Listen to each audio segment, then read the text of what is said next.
it's super important that this league and then also just women's basketball in general continue to get fans to show up and support their ladies. And an incredible environment, love their student section, love the band. I mean, they really did a great job. And so I have a lot of respect for Gavin and how he runs his program. And, I think our kids had a little bit of a chip on their shoulder from the last 2 games.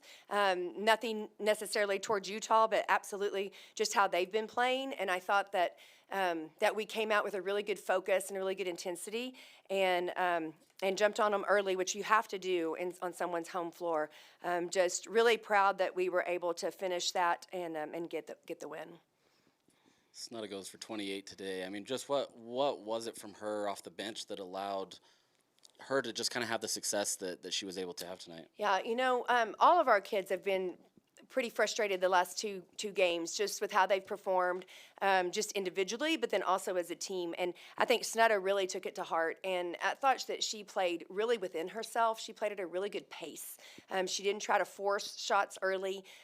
She took what the defense gave her. I think that our kids, our point guard and our other kids, got her in situations that are her spots. And I thought she really took advantage of that. And then when she's knocking down threes, it's really hard to defend her because, you got to guard all 3 levels with her. On defense, you guys played a lot of trap and man on Utah, and you guys pressed immediately when they inbounded the ball. Was there something that you guys saw on film from Utah that kind of, led to that decision, or what was the thought process behind that? That's actually how we play. We play 40 minutes of pressing and just trying to make make it difficult for them to get in their half-court offense. Utah does a really good job in their half-court offense. They have such a great pace. So we wanted to make them have to take some time off the clock to get the ball down the floor and maybe have somebody different than their point guard bring it down so that we could just slow their motion offense down because they're really excellent in the half-court. Utah averages a little over 9 3-pointers a game.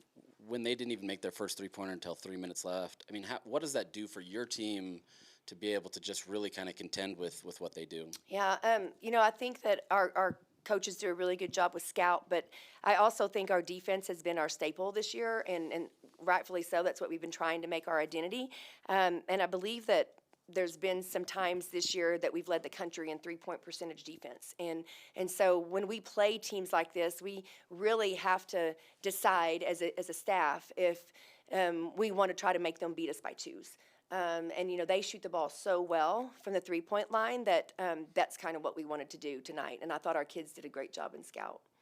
When there's several held balls, several fouls, several things that way, when you have a big lead, does that help kind of keep it so that the home crowd doesn't get into it? How do you kind of manage that when you have a disjointed game like that? You definitely don't want to let the crowd get back involved. And I think that, it kind of got a little ugly in the second half with so many stoppages. But if you let Utah get in a rhythm, they can play catch up in a hurry, and they can light that scoreboard up. So it did help us that we were first to the floor a lot today. I thought Danae Fritz did a fantastic job of that and just didn't allow them to get any momentum, which I thought was pretty instrumental.